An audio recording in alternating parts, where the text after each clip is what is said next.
नमस्कार दोस्तों, परम सिविल क्लासेस में आपका एक बार फिर से स्वागत है। तो जैसा कि आप सब जानते हैं कि हम लोग पीवाईक्यूज़ पर अच्छे से काम कर रहे हैं। इसकी वजह ये है कि जब आपके पेपर में पीवाईक्यूज़ वाले प्रश्न आए तो आप उस पे कम समय दें और जो नए वाले प्रश्न आए उस पर थोड़ा ज़्यादा समय दें और दोनों अच्छे से आप हल कर पाएँ। तो क्योंकि प्राचीन भारत के सेगमेंट के तहत हम लोगों ने 500 प्रश्न अब तक के हल कर लिए हैं, जिसमें पाषाण काल से लेकर फिर सिंधु सभ्यता, वैदिक काल, फिर आता है आपका महाजनपद काल, शुंग काल, मौर्य काल, इन सारे सब पे हो चुका है लगभग।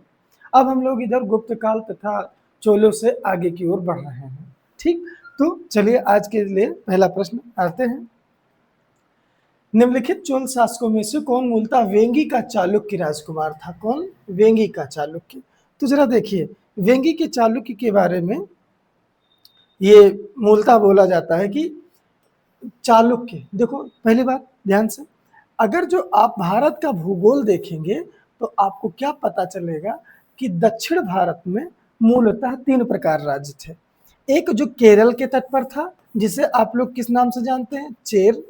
एक जो तमिलनाडु के तट पर था, कोरोमंडल और मालाबार, आप जानते हैं चेर वाले किस पर थे? मालाबार पर थे। जबकि पांड्य किस पर थे? पांड्य थे आपके कोरोमंडल तट पर। और इसके अलावा कोरोमंडल के उत्तरी वाले भाग पर यहाँ पर आपके कौन थे? चोल थे। ठीक, इन सब में अंततः जो चोल शासक आते हैं 9वीं शताब्दी में विजयालय के द्वारा स्थापित, उन चोलों ने इन सभी को जीतकर एक चोल साम्राज्य की स्थापना कर दी थी, जिनमें पहला शासक विजयालय, दूसरा परांतक, प्रथम, तीसरा राजराज प्रथम, चौथा राजेंद्र प्रथम। ये सारों की श्रृंखला थी एक तरीके से, जिन्होंने पूरे दक्षिण भारत और यहाँ तक कि यदि आप जान पाएंगे तो ये रहा आपका जावा, ये रहा आपका सुमात्रा और ये रहा आपका बोर्नियो, इन सारे जगहों पर और श्रीलंका, इन पर भी अटैक इन लोगों ने किया था। तो जरा जानते, थोड़ा सा जानकारी करते चलो कि जब 9वीं शताब्दी में विजयालय ने इसका स्थापना किया था, किसका? चोल साम्राज्य का, तो उसके बाद व्यक्ति आता है जिसका नाम क्या पड़ता है? परांतक। ये वास्तविक संस्थापक इसको माना जाता है। जबकि इसके बाद में कौन आता है? राजराज, जिसे प्रथम के नाम से जाना जाता है। इसका मूल नाम क्या था? आप लोगों को पिछले ही क्लास में बता दिया गया है, अरिमोली-वर्मन। इसका मूल नाम क्या था? अरिमोली-वर्मन। राजराज प्रथम बहुत ताकतवर सैनिक था। इसका कार्यकाल जो था ये 1000 से लेकर 1019 के लगभग तक था।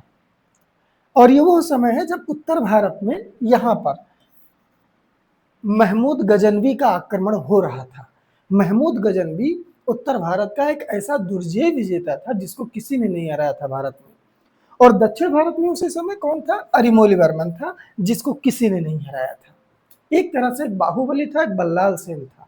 अगर जो ये दोनों एक दूसरे से लड़ते तब मजा आता। लेकिन आप जैसा कि जानते हैं, भूगोल में आपको पढ़ाया ही जाता है कि भारत के यहाँ पर एक पर्वतमाला है 1050 किलोमीटर में, जिसका नाम क्या है? विंध्याचल। ये विंध्याचल बीच में उत्तर और दक्षिण दोनों भारत को विभाजित करने का एक प्रमुख प्राकृतिक आधार था। हालांकि तो राजराज प्रथम ने जब इन सारे राज्यों को जीत लिया तो जीतने के बाद उसने अटैक किस पर किया? श्रीलंका पर। और श्रीलंका का उत्तरी भाग उसने जीत लिया, संपूर्ण भाग नहीं जीता, उत्तरी भाग जीता। जबकि राजराज प्रथम के बाद में उसका बेटा आता है जिसका नाम क्या पड़ता है? राजेंद्र प्रथम। बहुत ताकतवर सैनिक था। राजेंद्र प्रथम जब युद्ध कर रहा था अपने पिता के साथ में, तभी युद्ध भूमि में ही इसका राज्याभिषेक कर दिया गया था। इतना ये योग्य पुत्र था। तो राजराज प्रथम के बाद में उसका बेटा जब राजेंद्र प्रथम शासक बनता है तो उसने अपने सेना को गंगा घाटी में अटैक करवाया था। इसकी सेना गंगा घाटी, विंध्याचल को पार करके गंगा नदी पर जाके अटैक करवाया था। और कारण क्या था? गंगा नदी से गंगा जल लाना, यानी गंगा जल लाने के लिए राजेंद्र प्रथम ने अपनी एक सेना भेज दी। उस समय बंगाल में जो शासन था वो किसका था? पाल वंश का। और इस पाल वंश में कौन शासक था? महीपाल था। इस महीपाल को इसने हराया और अपना जो उपाधि धारण किया राजेंद्र प्रथम ने, उसका नाम क्या पड़ा? गंगै कोंड। इसने गंगै कोंड की उपाधि धारण की। और उसी समय यहाँ तमिलनाडु वाले उत्तरी क्षेत्र पर एक झील का निर्माण करवाया जिसका नाम क्या पड़ा था, चोल गंगम झील। और इतना ताकतवर ये था कि अपने पिता के द्वारा जो अभियान श्रीलंका में किए गए थे इसको पूर्ण कर लिया। राजेंद्र प्रथम ने जब अटैक किया श्रीलंका पर तो संपूर्ण श्रीलंका को जीत लिया। तो ध्यान दीजिएगा, राज प्रथम ने आधा श्रीलंका को जीता और उसके बेटे ने पूरे श्रीलंका को जीत लिया था। तो यदि अब सवाल आए कि श्रीलंका को सर्वप्रथम किसने जीता तो उत्तर क्या आएगा, राज प्रथम, लेकिन उसने उत्तरी भाग को जीता था। और यदि आए संपूर्ण श्रीलंका को जीतने वाला पहला भारत का शासक कौन था तो वो कौन होगा, राजेंद्र प्रथम। ठीक है, राजेंद्र प्रथम इतने से नहीं संतुष्ट हुआ, उसने एक विशाल नौसेना बनाई और इसकी सेना इतनी ताकतवर थी नौसेना कि उसने इंडोनेशिया पर अटैक कर दिया। यहाँ के शासकों को शैलेंद्र शासक के नाम से जाना जाता है और इस जगह को जो इंडोनेशिया है उसको किस नाम से जाना जाता था, श्री विजय के नाम से जाना जाता था। किस नाम से, श्री विजय। इंडोनेशिया को श्री विजय, जबकि वहां के शासक को शैलेंद्र शासक के नाम से जाना जाता था। यहाँ पर राजेंद्र प्रथम अटैक करता है और वहां का एक जगह होता है जिसका नाम होता है करांडम, उसको जीत लेता है और अपनी उपाधि क्या धारण कराता है, करांडम कुंड। इस प्रकार राजेंद्र प्रथम इतना ताकतवर शासक रहता है कि श्रीलंका, मालदीव, इंडोनेशिया इन सारे जगहों को जीत कर बृहत्तर भारत का, ग्रेटर इंडिया का निर्माण करता है। और इसकी नौसेना के कारण, शक्तिशाली होने के कारण जो आपका ये बंगाल की खाड़ी थी ये चोलों की क्या बन गई थी, झील बन गई थी। मतलब यहाँ पर नौसैनिक अभ्यास किया करते थे।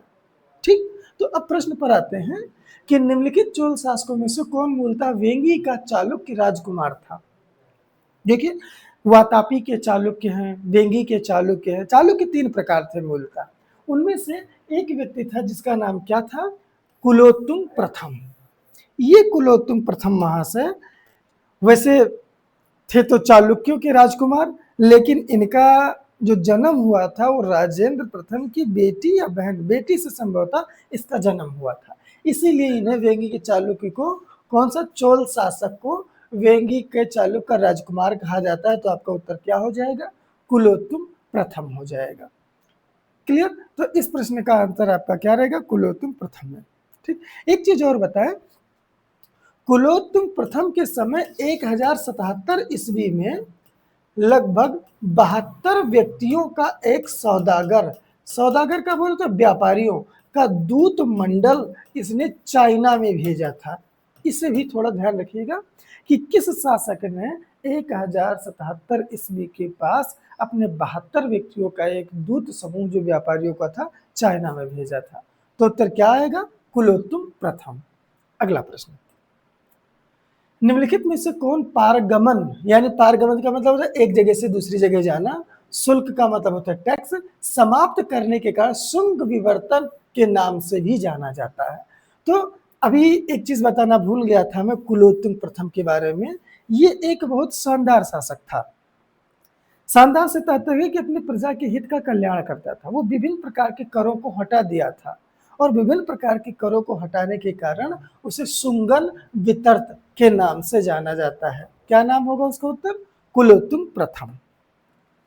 वह चोल राजा कौन था जिसने श्रीलंका को पूर्ण स्वतंत्रता दी और सिंघल राजकुमारी के साथ अपने पुत्री का विवाह कर दिया। तो भी उत्तर आपका कौन जाएगा, कुलोत्तुंग प्रथम।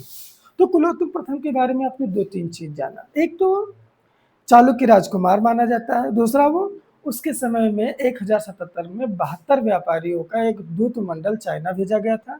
तीसरी बात आपने क्या देखा, उसे कर हटाने वाला शासक बोला गया है। और चौथा बात आपने क्या देखा कि उसने श्रीलंका को पूर्ण स्वतंत्रता दे दी।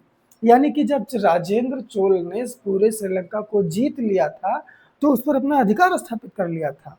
लेकिन उसके बाद में जब आता है कुलोत्तुंग प्रथम तो उसने श्रीलंका को पूर्ण स्वतंत्रता दे दी और अपनी पुत्री का विवाह भी उसके साथ कर दिया था। ठीक, तो आपका उत्तर क्या हो जाएगा, कुलोत्तुंग प्रथम। कंडार कोंड किसकी उपाधि थी, अभी हमने आपको बताया कि राजेंद्र प्रथम ने जब इंडोनेशिया पर अटैक किया जावा शासकों पर, श्री विजय के शासक शैलेंद्र शासकों पर, तो वहां का एक क्षेत्र था कंडार, उस जगह को जीतकर उसने अपनी उपाधि क्या धारण की, कंडार कोंड। तो आपका उत्तर इसका क्या हो जाएगा, राजेंद्र प्रथम। ठीक, अगला प्रश्न है, चोल वंश के निम्नलिखित शासकों में से किसने दक्षिण पूर्व एशिया के विरुद्ध नौसैनिक अभियान चलाया था? इसका उत्तर आप लोग सब जानते हैं, अभी हमने आपको बताया है, राजेंद्र प्रथम। निम्नलिखित में से कौन सी समिति चोल प्रशासन के अंदर व्यापारियों के हितों की बात करती थी? हाँ, तो जरा देखिए, चोल प्रशासन में याद रखिएगा कि व्यापार बहुत महत्वपूर्ण था, ठीक, और व्यापार करने वाले कुछ संगठन थे जो व्यापारियों के हितों की रक्षा करते थे, जिनमें से एक था जिसका नाम क्या था, नगरम, एक था जिसका नाम क्या था, मणि ग्रामम। तो होता क्या था, जो नगरम होती थी प्रायः ये विदेश व्यापार को या अंतरराष्ट्रीय व्यापार को प्रोत्साहन देती थी, जबकि मणिग्रामम क्या था, यह स्थानीय व्यापार का प्रमुख होता था। तो इसमें कौन सा उत्तर आता है, ये देखिए विकल्प में दिया हुआ है कौन, नगरम। ये व्यापारियों की एक संगठन हुआ करता था, वालिंगियर था। तो ये सब क्या थे, चोलों के समय व्यापारिक संगठन थे। निम्नलिखित में से कौन सा चोल शासक चोल गंगम नामक वृहद कृत्रिम झील का निर्माण करवाया था? अभी तो हमने आपको बताया, इसका उत्तर क्या होगा, राजेंद्र प्रथम। हालांकि इसमें प्रथम नहीं लिखा हुआ है, इसका उत्तर आपका क्या हो जाएगा, राजेंद्र प्रथम। इसने चोलों की झील बना दिया था उसको, बंगाल की खाड़ी को, चोल गंगम नामक वृहद झील भी बनवाया था। काहे बनवाया था, क्योंकि इसने गंगा में अभियान किया था अपने पुत्र के नेतृत्व में, और वहां के पाल शासक महिपाल को हराया भी था। ठीक, नटराज की प्रसिद्ध कांस्य मूर्ति का उदाहरण किसके समय का है, चोलों के समय का है। देखिए, जो नटराज है ना, ये भगवान शिव की शिक्षक के रूप में एक मूर्ति है जो तांडव नृत्य करते हुए दिखाया गया है, और इसमें 4 हाथ हैं, ठीक है, और मूर्ति के चारों तरफ अग्नि की एक ज्वाला बनाई गई है। इसको जरा ध्यान से आप देख लीजिएगा, बहुत इंपॉर्टेंट है, क्योंकि नटराज की पैरों के नीचे एक मूर्ति है, वो कौन है, एक हाथ में कमंडल है, वो अग्नि है, एक हाथ को कमर के पास में रखा गया है, अभय मुद्रा में। ये सब किसके उद्योतक हैं, इनको जरा याद रखिएगा, आयोग यहाँ से सवाल करता है। लेकिन जानकारी के लिए थोड़ा सा आपको ये भी बताएं कि नटराज की जो मूर्ति है ना, वो सबसे पहले बनाई गई थी पल्लवों के समय, पल्लव वंश, राज सिंह, नरसिंह, इन सब के समय में पहली बार बनाई गई थी। लेकिन जो कांस्य मूर्ति बनाई गई सबसे प्रसिद्ध जो है, वो चोलों के समय बनाई गई थी। तो आपका उत्तर क्या हो जाएगा, चोल कला। चोलों के अंतर्गत तट्टोल क्या था? तट्टोल एक कर था जिसे सुनार लोग देते थे, क्लियर, सोने के आभूषण या सोने के विभिन्न प्रकार के जो कलाएं बनाई जाती थी, उनका जो टैक्स होता था वो क्या कहलाता था, तट्टोली। अगला प्रश्न है, चोल राज्य में नाट्य विनियोग शब्द का किसमें उल्लेख है? नाट्य विनियोगम, विनियोग का सीधा सा मतलब पैसा, और नाट्य से मतलब है नाडु यानी जिला। तो जिले के खर्च के लिए जो एक कर लगता था उसका नाम क्या होता था, नाट्य विनियोगम। तो आपका उत्तर क्या हो जाएगा, सी ऑप्शन।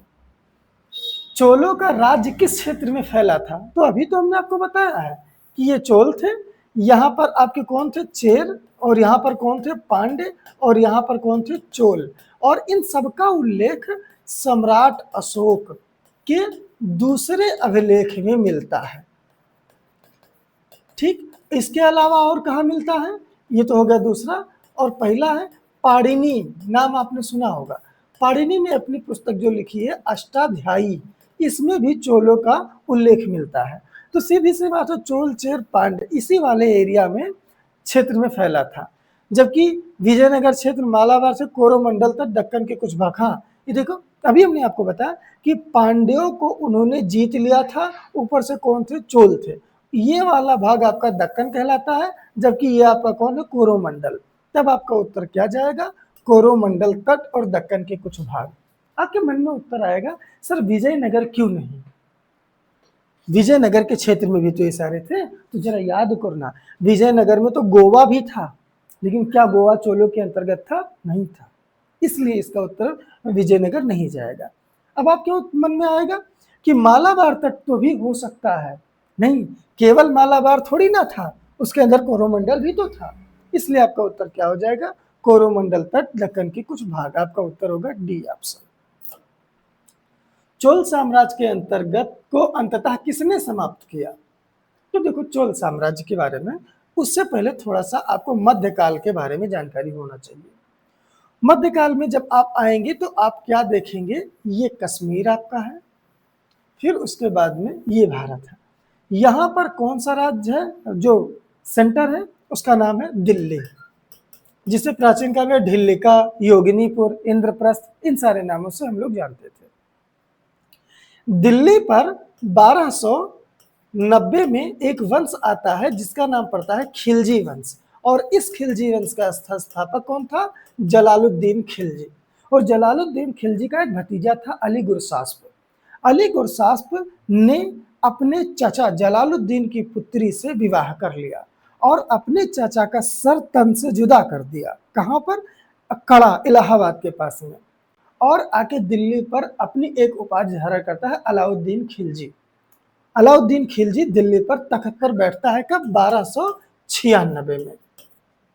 1296 के बाद में वो विजय अपने यात्रा बढ़ाता है, जिसमें इसने गुजरात को जीता। गुजरात को उसने अपने एक था नुसरत खान जलेसरी, नुसरत खान के नेतृत्व में उसने गुजरात को विजय किया। और इसी विजय के दौरान उसने एक हिजड़ा खरीदा था जिसका नाम पड़ा था क्या? मलिक काफूर। कितने में? 1000 दीनार में। इसीलिए इसे क्या बोला जाता है? मलिक काफूर को 1000 दीनारी। ये हिंदुस्तान के बादशाह अलाउद्दीन के पास जाता है। अलाउद्दीन इसको अपना प्रमुख सेना नायक नियुक्त कर देता है। तब मलिक काफूर अटैक करता है कहां पर? देवगिरी के शासक रामचंद्र पर। रामचंद्र पर अटैक करने के बाद फिर वो कहा जाता है? वारंगल पर। वारंगल पर अटैक करने के बाद फिर वो कहा जाता है? पांड्यों की राजधानी, पांड्यों की राजधानी मदुरै की तरफ। उस समय पांड्य यहां पर कौन थे? पांड्य। और यहां पर कौन थे? चोल। यहां पर कौन थे? चेर। तो पांड्यों की राजधानी पर उस समय दो शासन कर रहे थे। एक व्यक्ति का नाम था वीर पांड्य, एक का नाम था सुंदर पांड्य। अब एक पांड्य दूसरे पांड्य से इस प्रकार अलग था कि जो वीर पांड्य और सुंदर पांड्य का पापा था, पिता था, उसने एक शादी की थी, जिससे उससे एक अपना पैदा हुआ बच्चा। लेकिन इसकी एक और पत्नी थी, पत्नी नहीं कहेंगे उसको, आज की लिव इन रिलेशनशिप वाली महिला कहेंगे, उनसे दूसरा लड़का पैदा हो गया। तो इस प्रकार आप हिंदी में क्या पाएंगे? एक लड़का कौन था? जारज। और एक लड़का कौन था? औरस। औरस अपना लड़का था, जारस दूसरा लड़का था। ये दोनों आपस में लड़ाई करने लगे कि हम गद्दी पर बैठेंगे, वो कह रहा था हम गद्दी पर बैठेंगे। तो इन दोनों में से किसी एक ने मलिक काफूर को आमंत्रित किया पांड्य देश पर अटैक करने के लिए। आता है मलिक काफूर, अटैक करता है, सारा सब कुछ खत्म कर देता है और चला जाता है लूटपाट के। कहां पर? दिल्ली में। बाकी कहानी मध्यकाल में बताएंगे। इस प्रकार पांड्यों जो ये चोल साम्राज्य था उसको किसने समाप्त किया था? मलिक काफूर ने किया था। ठीक, कहानी इंटरेस्टिंग है, याद रखिएगा। राजवंशों में किसके शासक अपने शासनकाल में अपना उत्तराधिकारी घोषित कर देते थे? अभी बताया, राजेंद्र प्रथम का राज्याभिषेक युद्ध क्षेत्र में ही राजराज करवा दिया था। तो आपका उत्तर क्या हो जाएगा? चोल। चालुक्य काल में एक खास बात थी कि इसमें महिलाओं को भी उच्च पद पर बैठाया जाता था। आपने अभी एक मूवी आई थी पोन्नानी सेल्वम, उसमें आप जाके देखिए, उसकी एक बहन, राजराज की बहन के लिए झगड़ा हो जाता है, जो कि गोवा के आसपास के क्षेत्रों की वो राज्यपाल हुआ करती है।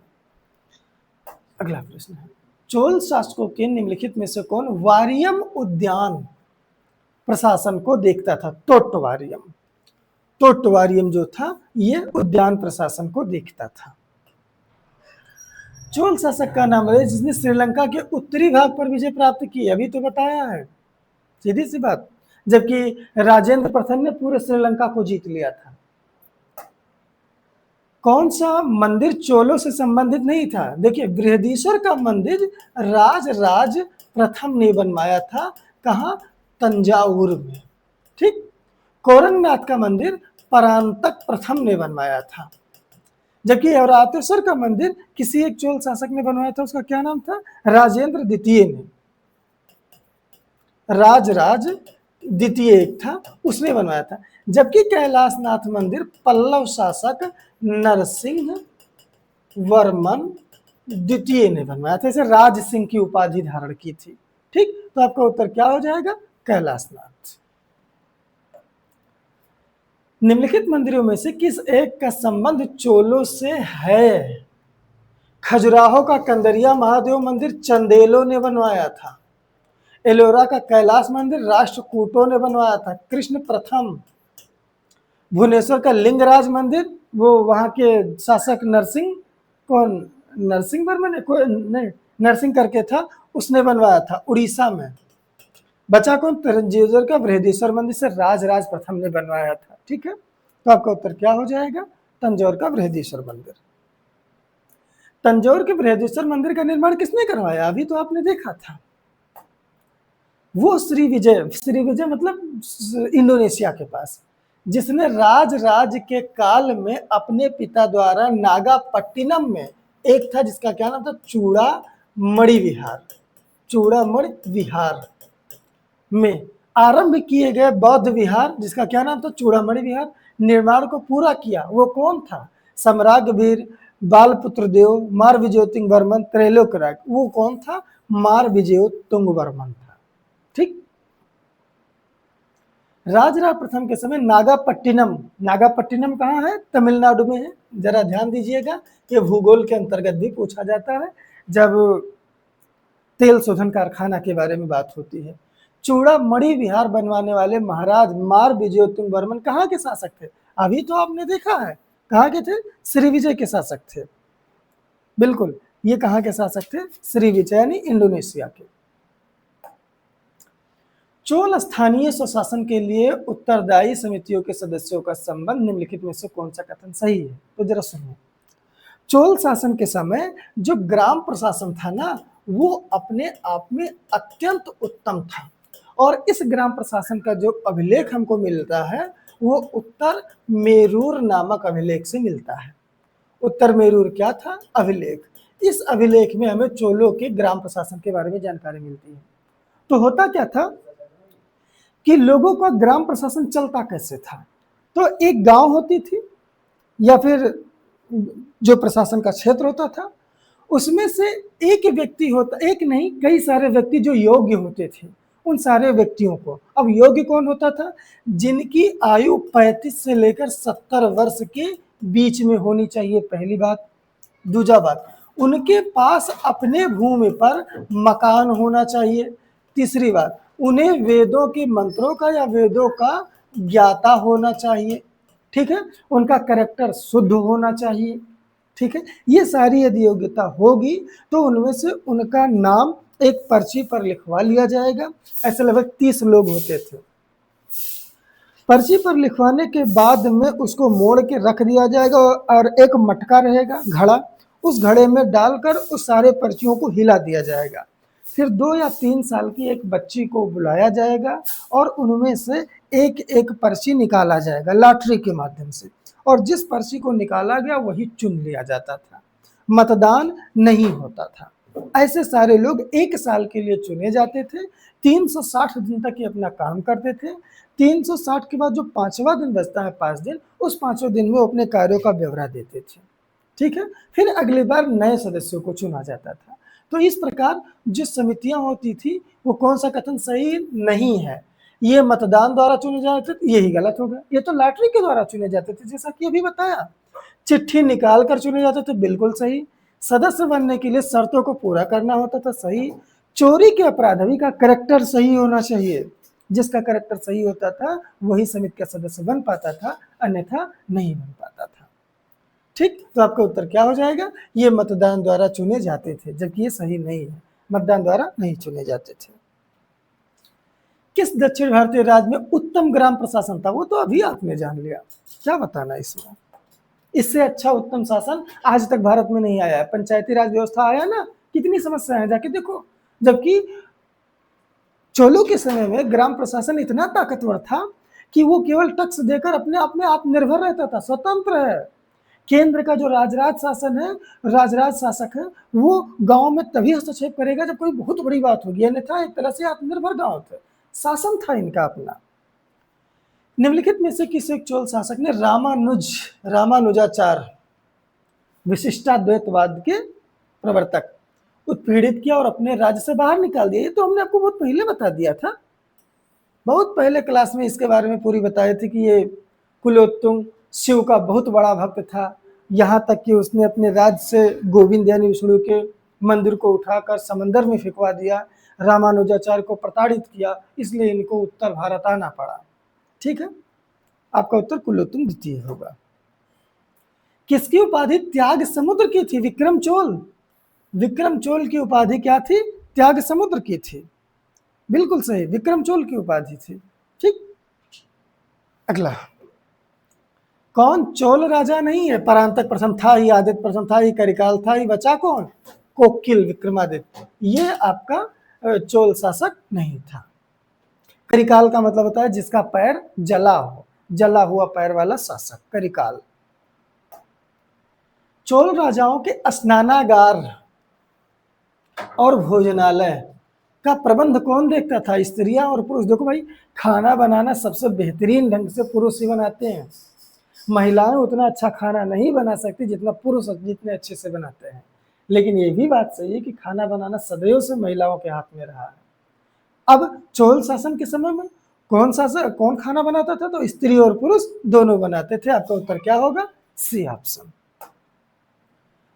कथनों पर विचार करना। चोल राजा कुलोत्तुंग ने शैलेंद्र चूड़ामणि विहार को प्रदत्त ग्राम को करमुक्त कर दिया। बिल्कुल सही है। कुलोत्तुंग प्रथम ने कडारम को नष्ट करने का दावा किया, ये गलत है। कडारम को नष्ट करने का कौन काम था? राजेंद्र प्रथम का था। अभी तो मैंने आपको बताया कंडारकोण की उपाधि राजेंद्र प्रथम ने जीता था, राजेंद्र चोल जिसे आप बोलते हैं। तो ये सही है और आर गलत है। निम्नलिखित पल्लव शासकों को उनके राज्यकाल के दृष्टि कर रहे थे क्रमानुसार सजाइए। देखिए, पल्लव शासन जो कि 600 से शुरू हो जाता है, 600 ईस्वी से शुरू होता है और ये लगभग 700 के आसपास में जाके खत्म हो जाता है। 700 में 800 के आसपास में, 600 से लेकर 800 तक चलता है। इसी पल्लव शासक में एक शासक था जिसका क्या नाम था? विष्णुगुप्त। और इसी विष्णुगुप्त के समय जो कांची का शासक था वो समुद्रगुप्त ने अटैक किया था, उसके प्रयाग प्रशस्ति में उल्लेख है। तो देखते हैं भाई, जो सबसे पहला शासक था वो कौन था? महेंद्र वर्मन प्रथम। दूसरे नंबर पे जो शासक आता है उसका नाम क्या पड़ता है? महेंद्र वर्मन प्रथम के बाद में नरसिंह वर्मन प्रथम, ये है। और तीसरे नंबर यानी 4 और 2, उसके बाद में तीसरा कौन आता है? परमेश्वर वर्मन। और चौथा कौन आता है? नंदी वर्मन। ठीक, तो महेंद्र वर्मन का कार्यकाल होता है 600 से लेकर 630 तक। ठीक, तो इस प्रकार आपका उत्तर क्या जाएगा? ये पहला विकल्प। इस प्रश्न को ध्यान से पढ़िएगा और याद कर लीजिएगा, क्योंकि आयोग ने पिछले वर्ष पाल वंश के शासकों का क्रम पूछा है, संभव इस बार पल्लव वंश का पूछ ले। तो सबसे पहले महेंद्र वर्मन प्रथम, ये महेंद्र वर्मन प्रथम था जिसने एक पुस्तक लिखा था, मत विलास प्रहसन, नाम आपने सुना ही होगा। ये पुस्तक बौद्धों और कापालिकों, ये जो संप्रदाय थे, इनके ऊपर व्यंग किया गया है मत विलास प्रहसन में महेंद्र वर्मन ने। तो सबसे पहले कौन आया? महेंद्र वर्मन प्रथम। उसके बाद कौन आया? नरसिंह वर्मन प्रथम। उसके बाद कौन आया? परमेश्वर वर्मन। फिर उसके बाद कौन आया? नंदी वर्मन। तो अंतिम में नंदी वर्मन, सबसे पहले महेंद्र वर्मन। ठीक, अगला प्रश्न। निम्नलिखित में से किसके लिए कहा जाता है कि उसने शास्त्रार्थ में बौद्धों और जैनों को पराजित किया तथा पल्लव राजा महेंद्र वर्मन को शैव धर्म में दीक्षित कर लिया था? तो आपका कौन सा उत्तर होगा? अपार। अपार नामक जो शैव था उसने महेंद्र वर्मन, जो मत विलास प्रहसन का लेखक है, उसको शैव धर्म में दीक्षित कर लिया था और उसने जैन तथा बौद्धों को हराया भी था। मत विलास प्रहसन अभी बताया। ठीक, प्रसिद्ध संस्कृत लेखक दंडिन किसका दरबारी था? तो वो तो बताना भूल गया मैं। पल्लव शासक महेंद्र वर्मन नरसिंह वर्मन के समय में ये दंडिन राज्य रह रहे थे। दंडिन ने एक किताब लिखा है जिसका नाम है, दंडिन ने जो किताब लिखा है 10 कुमार चरित, 10 कुमार चरित। ये किसके समय में थे? पल्लवों के समय से, नरसिंह वर्मन प्रथम के समय में ये थे। किस पल्लव राजा की उपाधि राज सिंह की थी? अभी तो हमने बोला था नरसिंह वर्मन द्वितीय को हम किस नाम से जानते हैं? राज सिंह। इसी के नाम से एक शैली का विकास भी तो हो गया था, राज सिंह शैली। जब आप पल्लव स्थापत्य कला पढ़ेंगे तो राज सिंह शैली को पढ़ेंगे, तो आपका उत्तर क्या हो जाएगा? नरसिंह वर्मन प्रथम। चालुक्यों की राजधानी क्या थी? वातापी, जिसे आज आप क्या कहते हैं? बादामी, जो कि कहाँ है? कर्नाटक में। ठीक, ध्यान दीजिएगा, चालुक्यों की राजधानी वातापी में थी। चालुक्य वंश का सबसे महान शासक कौन था? पुलकेशिन द्वितीय था। पुलकेशिन द्वितीय, जिसने सम्राट हर्षवर्धन को हराया था। कब हराया था? 631 ईस्वी के पास में हराया था। कहाँ हराया था? नर्मदा नदी के किनारे हराया था।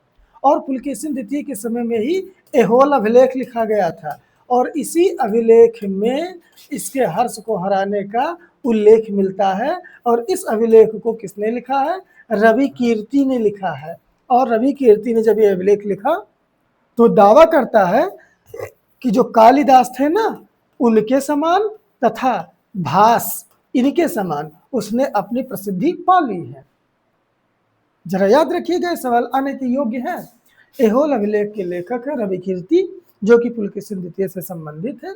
इसमें हर्षवर्धन के पराजय का भी उल्लेख है, और इसमें इस लेखक ने कहा है कि जब मैंने इस अभिलेख को लिख लिया संस्कृत में तो मैं कालिदास और भास के समान हो गया था। ठीक, आपका उत्तर क्या हो जाएगा? पुलकेशिन द्वितीय।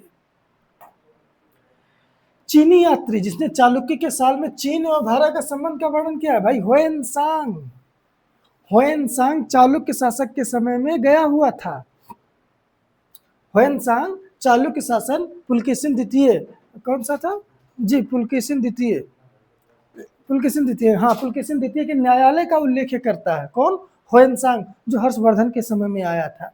इनका एक क्रम देख लीजिए, सबसे पहले कौन आया है? फायान, दूसरे पर कौन आया है? ह्वेनसांग, तीसरे पर कौन आया है? इत्सिंग, फिर चौथे नंबर पर कौन आया? मात्वालिन। ये क्रम से लगे हैं, इनका प्रश्न आयोग पूछता है, जरा ध्यान दीजिएगा इस पर। निम्नलिखित में से किस वंश द्वारा पहला, देखिए महिलाओं को प्रशासन, अभी तो हमने आपको बताया था, सही है।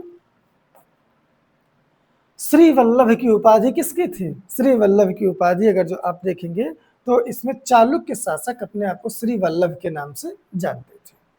वाकाटक ब्राह्मण थे, गुप्त वंश से, पल्लव भी ब्राह्मण माने जाते हैं। संस्कृत कवि और नाटक कालिदास का उल्लेख किसमें हुआ है? पुलकेशिन द्वितीय के ऐहोल अभिलेख में, जिसमें रवि कीर्ति ने यह दावा किया है कि उसने कालिदास के समान यश प्राप्त कर लिया है। ठीक, ग्वालियर अभिलेख किसका है? मिहिर भोज का। करमदंडा अभिलेख किसका है? कुमार गुप्त का। मथुरा स्तंभ किसमें है? चंद्रगुप्त द्वितीय का, जिसमें आटा पीसने वगैरह का इन सबका उल्लेख है। तो आपका उत्तर क्या हो जाएगा? पुलकेशिन द्वितीय ऐहोल अभिलेख। एक चालुक्य अभिलेख, इसमें तिथि शक संवत। शक संवत कब चला? 78 ईस्वी में।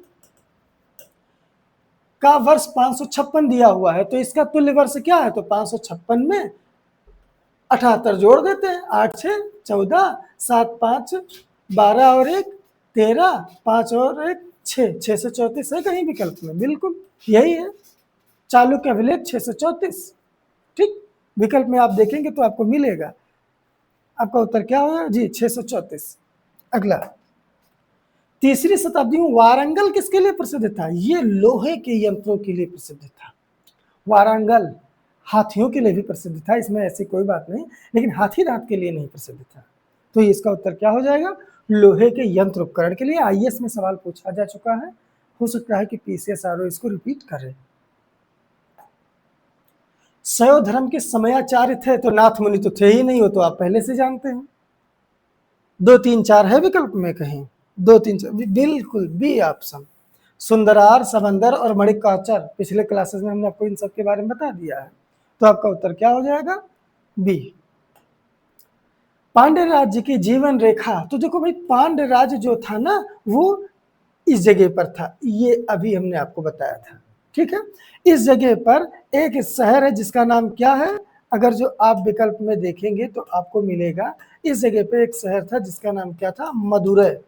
और मदुरै जो शहर है जिसे त्योहारों का शहर बोला जाता है, ये वैगई नामक नदी के किनारे है और तमिलनाडु की जीवन रेखा भी बोली जाती है। आज भी वैगई नदी इसे पश्चिमी घाट से निकलकर जाकर यहाँ बंगाल के खाड़ी के पास में जो एक झील है, यहाँ ये कौन सा है, पाक जल संधि के पास में, यहाँ पर जाके गिरती है। तो इसमें उत्तर क्या होगा, गोदावरी नहीं, कृष्णा नहीं, तुंगभद्रा नहीं, उत्तर क्या है, वैगई। ठीक। कथन कारण दिया है, विष्णु पुराण को मौर्यों के इतिहास के लिए अधिक प्रमाणिक माना जाता है, सही है। मत्स्य पुराण को आंध्रों के लिए माना जाता है, सही है। और वायु पुराण से गुप्तों को जाना जाता है। इस प्रकार ये तीन विकल्प होता तो तीनों सही होता। आपका उत्तर क्या हो जाएगा, दोनों। वायु पुराण गुप्तों के लिए प्रमाणिक है, मत्स्य पुराण आंध्र सातवाहनों के लिए प्रसिद्ध है, जबकि विष्णु पुराण मौर्यों के लिए प्रसिद्ध है। ये सवाल है, गजब का है, याद रखिए, आ सकता है। एक कवि एवं संगीतज्ञ था जिसने कविराज अथवा कवियों का शासक उपाधि का प्रसन्नता किया था। तो भाई हम इस बात को जानते हैं कि समुद्रगुप्त की एक सिक्का है जो गोल गोल है, उस पर उसको वीणा बजाते हुए दिखाया गया है, जिससे यह पता चलता है कि संगीत में उसकी बहुत बेहतरीन कमांड था। यदि आप प्रयाग प्रशस्ति को पढ़ेंगे तो उसमें क्या लिखा है कि समुद्रगुप्त इतना बड़ा वीणा वादक था कि उसने इंद्र की सभा में रहने वाले कुछ गुरु जो थे, इंद्र की सभा में रहने वाले गुरु जो दो तीन व्यक्ति थे, उन सबको इसने पराजित कर दिया था। किसने, समुद्रगुप्त ने। इतना ज्यादा ये कवि था, इतना बेहतरीन संगीतकार था। तो आपका उत्तर क्या हो जाएगा, समुद्रगुप्त। किसने बोध गया में सिंघली बिच्छू के लिए विहार बनाने की अनुमति दी, समुद्रगुप्त। समुद्रगुप्त ने बौद्ध भिक्षुओं को बनाने की अनुमति दी थी। और ये किसके समय में, जो दक्षिण भारत के, दक्षिण कह रहे, श्री शासक, श्री वंश, क्या नाम था उनका, श्री विजय, शैलेंद्र शासक, उन सब के समय में यह दिया गया था। ठीक। अगला प्रश्न, गुप्त स्वर्ण सिक्कों का सबसे बड़ा निधान राजस्थान में एक जगह है जिसका नाम है बयाना।